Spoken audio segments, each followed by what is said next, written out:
Hello student, ये solid state का 7th video है। 6 वीडियो तक आपने देखा था कि टाइप्स ऑफ यूनिट सेल तक हमने कवर कर लिया था। तो लास्ट वीडियो में टाइप्स ऑफ यूनिट सेल बता रहे थे। तो यूनिट सेल कितने टाइप्स के थे? हमारे पास 5 टाइप के थे। Simple unit cell, BCC, FCC, and centre और edge centre. Simple unit cell में हमने बताया था कि एटम सिर्फ कॉर्नर पर होते हैं। बीसीसी में कॉर्नर के साथ बॉडी के सेंटर में, एफसीसी में कॉर्नर के साथ फेस के प्रत्येक फेस के सेंटर में, और एंड सेंटर में हमने बताया था कि एटम जो है वो प्रत्येक कॉर्नर्स पे होंगे। इसके अलावा 2 अपोजिट फेस के सेंटर पे होंगे।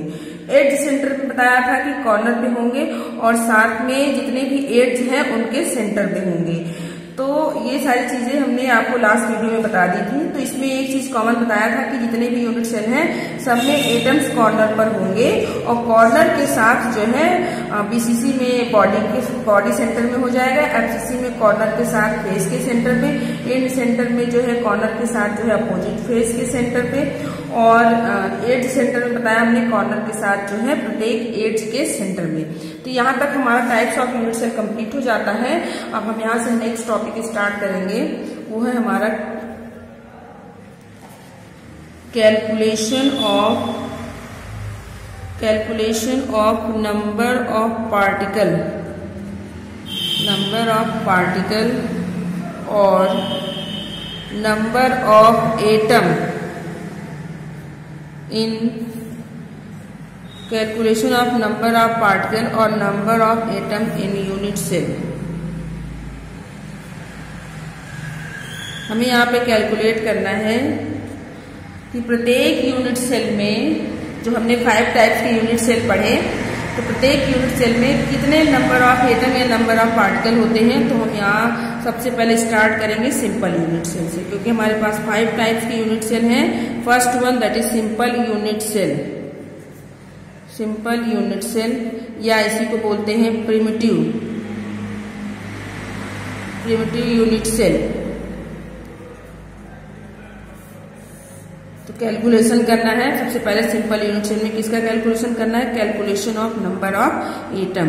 Calculation of number of atom, तो सबसे पहले हम डायग्राम बना लें। सबसे पहले सिंपल यूनिट सेल का हम डायग्राम बना लेंगे। तो सिंपल यूनिट सेल में हमने बताया था कि सिंपल यूनिट सेल में एटम्स जो हैं वो सिर्फ कॉर्नर्स पर प्रेजेंट होते हैं।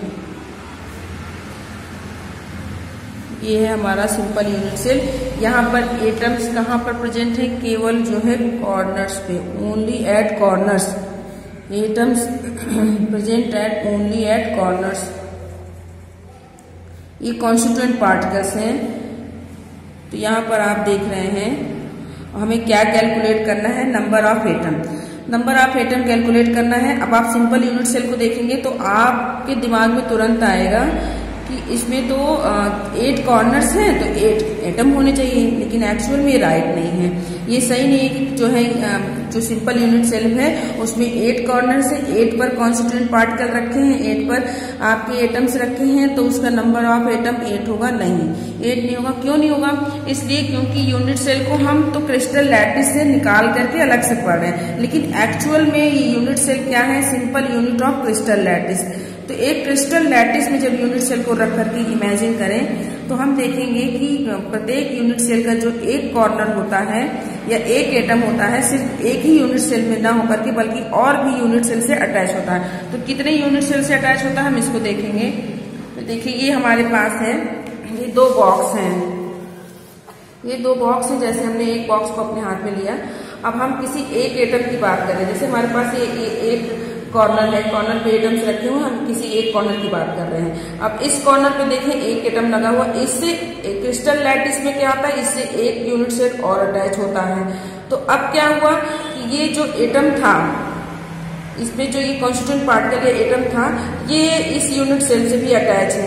अब यहाँ पे एक यूनिट सेल होगा, यहाँ पर दूसरा यूनिट सेल होगा। तो कहने का मतलब कि एक यूनिट सेल से अपने ही लेयर में कितने यूनिट सेल अटैच हो गए? 4, 1, 2, 3, 4। इधर वाले 2 और इधर साइड वाले 2, तो ये 2 हो गए।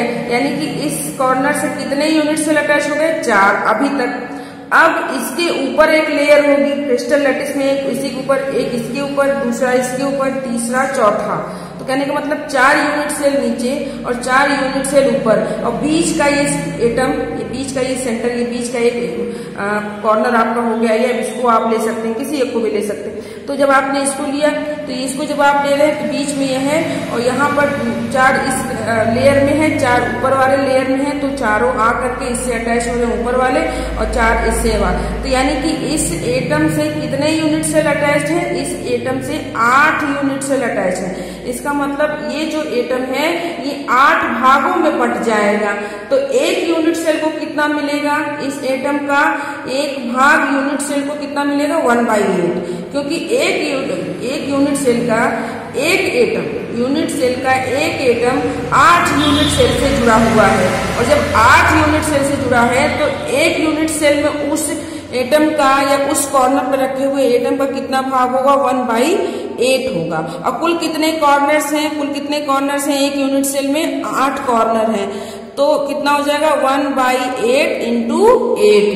क्यों? क्योंकि भाई सिंपल सा फिर से समझेंगे, एक यूनिट सेल का एक एटम, एक कॉर्नर जो है वो 8 यूनिट सेल से अटैच है। इसका मतलब एक यूनिट सेल में एक एटम का कितना भाग है? 1/8। जैसे सिंपल से हमारे पास एक एप्पल है और खाने वाले लोग 8 हैं, तो हम क्या करेंगे? उसके कितने टुकड़े करेंगे? 8 पीसेस करेंगे। 8 पीस करेंगे तो एक को कितना मिलेगा? एक को हम कितना देंगे? 1/8। तो एक एप्पल में 8 पीस किए तो एक एक को कितने मिल गए? 1/8 मिल गए। बिल्कुल उसी तरीके से यहाँ पर भी है। तो यहाँ पर देखिए, अब हमको क्या कैलकुलेट करना है? नंबर ऑफ एटम या number of particle. Number of atom किसमें? In simple unit cell. Simple unit cell में हमें नंबर ऑफ एटम कैलकुलेट करना है। तो नंबर ऑफ एटम कैलकुलेट करना है तो नंबर ऑफ एटम बराबर कितना हो जाएगा? या number of particle equal to simple unit cell में कितना हो जाएगा? कुल कितने कॉर्नर है? 8 कॉर्नर है। एक कॉर्नर का एक यूनिट सेल में कितना, या एक एटम का एक यूनिट सेल में कितना कॉन्ट्रीब्यूशन है? 1/8। कितना है? 1/8। और कुल कितने एटम हैं? 8 हैं। तो 1/8 इंटू 8 टोटल कितना हो जाएगा? 1। कहने का मतलब है ये है सिंपल सा कि सिंपल यूनिट सेल में नंबर ऑफ एटम बराबर कितना हो जाएगा? 1। क्लियर? फिर से आप देख लें एक बार इसको फिर से, क्योंकि यहाँ पर समझ लेंगे तो सारी चीजें क्लियर हो जाएंगी। एक यूनिट सेल में टोटल कॉर्नर्स कितने हैं? 8। इसका मतलब टोटल नंबर ऑफ एटम कितना दिखाई दे रहा है? 8 दिखाई दे रहा है। लेकिन एक्चुअल में 8 नहीं है। कैसे? क्योंकि एक यूनिट सेल कुल कितने यूनिट सेल से अटैच है? 8 यूनिट सेल से अटैच है। इसका मतलब एक यूनिट सेल का जो एक कॉर्नर है, एक कॉर्नर पर रखा हुआ एटम जो है वो एक यूनिट सेल में उसका कितना भाग होगा? 1/8। 1/8। इसी तरीके से सबके 1/8 भाग होंगे। और टोटल कितने हैं? कॉर्नर आपके 8 है, तो 1/8 इंटू 8 इक्वल टू कितना आ गया? Number of atom that is 1। Number of atom 1 आ गया। ये सिंपल यूनिट सेल की हम बात कर रहे थे। नेक्स्ट है दूसरा हमारे पास है BCC, body centred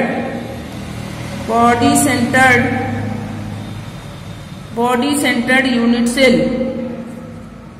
body centred unit cell या इसी को बोलते हैं BCC। जब क्यूबिक के लिए लेते हैं तो इसको BCC बोलते हैं। मतलब सिंपल सा है कि BCC में यूनिट सेल की संख्या कितनी होगी? BCC में नंबर ऑफ एटम की संख्या कितनी होगी? तो इसको हम डायग्राम, फटाफट डायग्राम बना लेंगे। जब भी नंबर ऑफ एटम कैलकुलेट करना हो तो हम इसका डायग्राम बना लेंगे। तो BCC में हमने बताया था कि एटम कहाँ कहाँ पर होते हैं। BCC में एटम कॉर्नर्स पर होते हैं। सबसे पहले एटम प्रेजेंट एट कॉर्नर्स पे होता है। और कहाँ पर होता है? बॉडी के सेंटर में होता है। बॉडी के सेंटर में होता है एटम जो है वो बॉडी के सेंटर में। एक एटम कहाँ होगा? बॉडी के बीचों बीच होगा। अब हमें क्या करना है? नंबर ऑफ एटम कैलकुलेट करना है। Number of atom in BCC में हमें नंबर ऑफ एटम कैलकुलेट करना है। तो देखिए एटम कहाँ कहाँ पर है पहले हम देखेंगे। पहले तो कॉर्नर पर है, तो कॉर्नर वाला बिल्कुल ऊपर जैसा एक कॉर्नर का कंट्रीब्यूशन 1 यूनिट सेल में 1/8। टोटल नंबर ऑफ कॉर्नर कितने हैं? 8। तो 1/8 इंटू 8 ये हो गया। ये तो हो गया कॉर्नर से। और प्लस अब हमें क्या करना है, यहाँ पर बॉडी के सेंटर में भी है। अब हम देखेंगे कि जो बॉडी के सेंटर में आपका एटम रखा हुआ है, बॉडी के सेंटर में जो पार्टिकल्स रखे हुए हैं, जो पार्टिकल है, क्या वो उसी यूनिट सेल में है या किसी और यूनिट सेल से भी वो जुड़ रहा है। तो देखिए ये हमारे पास है। अब इस फिर से हम एक यूनिट सेल को लेंगे। अब कॉर्नर पर एटम थे तो कॉर्नर का 8 × 1/8। अब कहाँ पर है, बॉडी के सेंटर में। जब बॉडी के सेंटर में होगा तो किसी और यूनिट सेल में उसका कोई कॉन्ट्रीब्यूशन नहीं होगा, क्योंकि बॉडी के सेंटर में है तो किसी से वो टच नहीं हो रहा। यहाँ पर कितना एटम बॉडी के सेंटर में, 1, और वो पर्टिकुलर उसी यूनिट सेल का है, किसी से उसका अटैचमेंट नहीं है, तो वो किसी भी रूप में वो उसी का एटम है और टुकड़ों में वो बटेगा नहीं, पीसेस में नहीं बटेगा, वो पर्टिकुलर उसी यूनिट सेल का एटम होगा। तो कितने बॉडी सेंटर में 1 है, तो कितना हो जाएगा ये हमारा 1/8 × 8 + 1। तो टोटल नंबर ऑफ एटम कितने आ जाएंगे, total number of atom that is 2। Total number of atom कितने आ जाएंगे, 2 आ जाएंगे। Number of atom in BCC, BCC में परमाणुओं की संख्या, पार्टिकल की संख्या कितनी हो गई, 2 हो गई। अब आगे देखेंगे, नेक्स्ट है हमारे पास एफसीसी।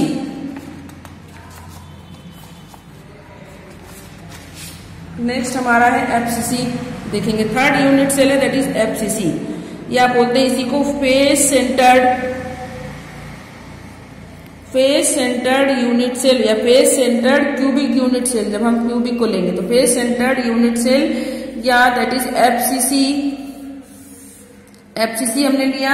एफसीसी पहले हम डायग्राम बना लें, फटाफट इसका डायग्राम बना लेंगे।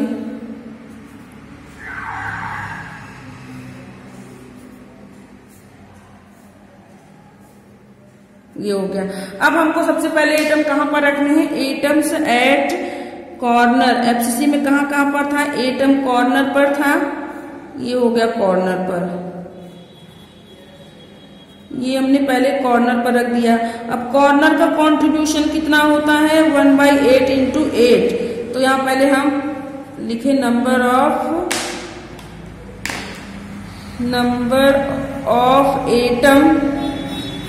ऑफ एटम इन एफसीसी या number of particle in FCC.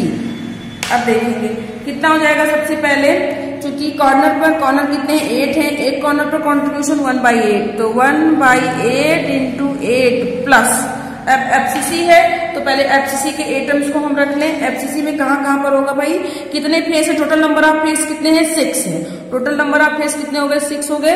और प्रत्येक फेस के कॉर्नर सेंटर पे हम रख देंगे, प्रत्येक फेस के सेंटर पे 1 2 3 4, फ्रंट वाला हो गया 5 एंड बैक वाला फेस हो गया 6। तो टोटल नंबर ऑफ फेस कितने हो गए, 6 हो गए। तो कॉर्नर का कंट्रीब्यूशन तो पता है कि एक corner 1/8, total 1/8 × 8।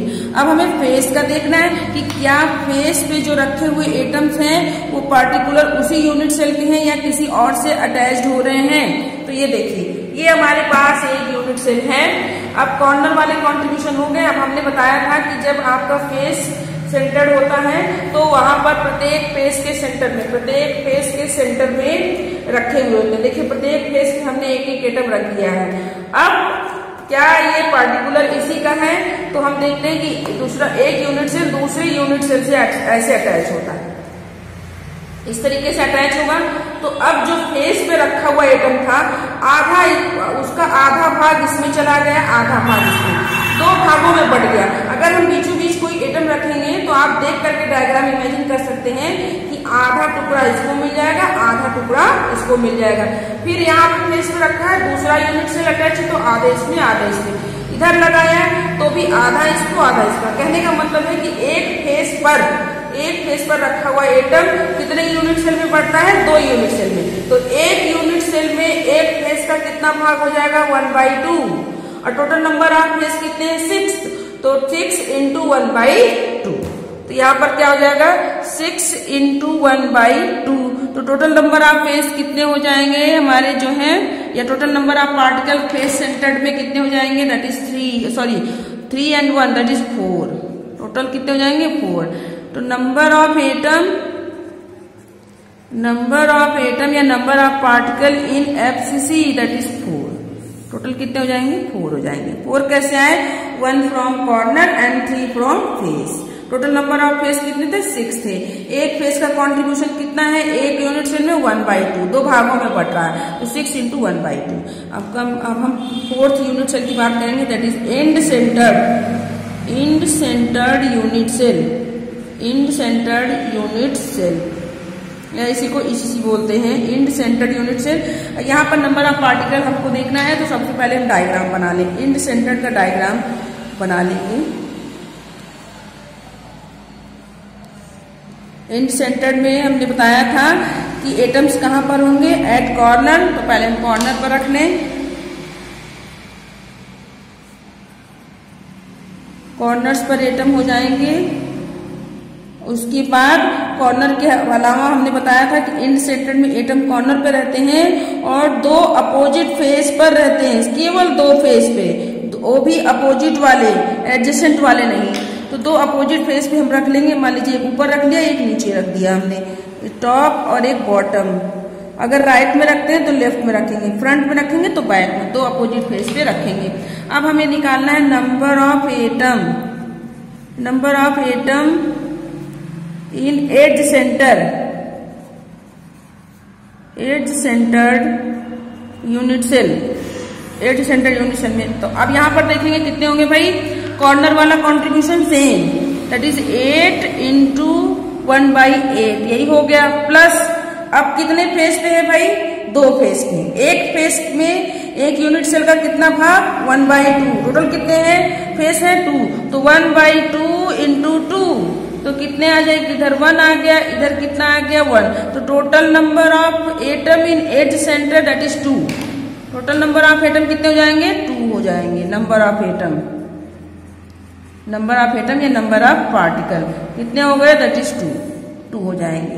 1 atom from corner and 1 atom from face. अब आ जाएंगे नेक्स्ट हमारा है, नेक्स्ट 5th हमारा unit cell, that is edge centred unit cell. तो एज सेंटर्ड यूनिट सेल में हमने बताया था एटम कहाँ पर रहते हैं? एज सेंटर्ड यूनिट सेल में एटम सभी कॉर्नर्स पर होंगे और साथ में प्रत्येक एज के सेंटर पे होंगे। अब देखिए हम पहले एटम्स को रख लेते हैं। पहले हमने कहाँ रख लिया? कॉर्नर्स पर। ईच कॉर्नर हैव 1 एटम, सभी कॉर्नर्स पर एटम पहले रख लेंगे। तो ये हो गया कॉर्नर। कॉर्नर कितने हैं? 8, तो नंबर ऑफ एटम 8 पे रख दिया। उसके बाद अब एक चीज और, अब कहाँ पर होगा? कितने एड्स बताए थे मैंने?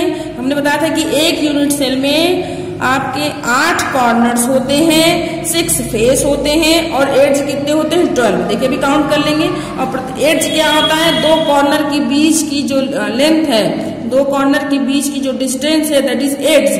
तो यहाँ एड्स के सेंटर पे देखिए 1 2 3,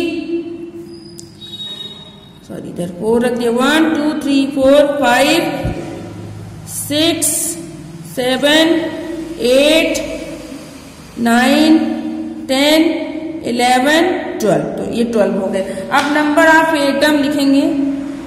नंबर ऑफ एटम बराबर number of particle equal to edge centre में कितने हो जाएंगे?